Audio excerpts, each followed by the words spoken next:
Qo'qon shahri nega aynan Qo'qon deb ataladi? Bu savol asrlar davomida tarixchilarni ham, tadqiqotchilarni ham o'ylantirib kelgan. Chunki bu nom oddiy atama emas.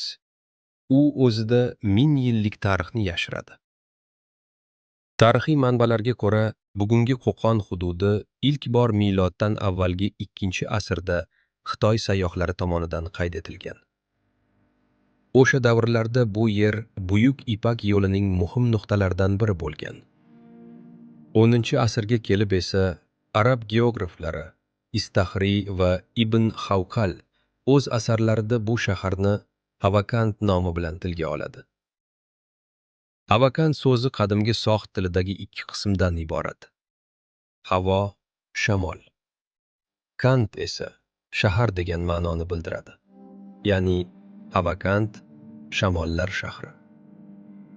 983-yilda yozilgan mashhur Hududul Olam asarida ham bu hudud Havakand nomi bilan qayd etilgan. Bu esa shahar nomining qadimdan mavjud bo'lganini tasdiqlaydi.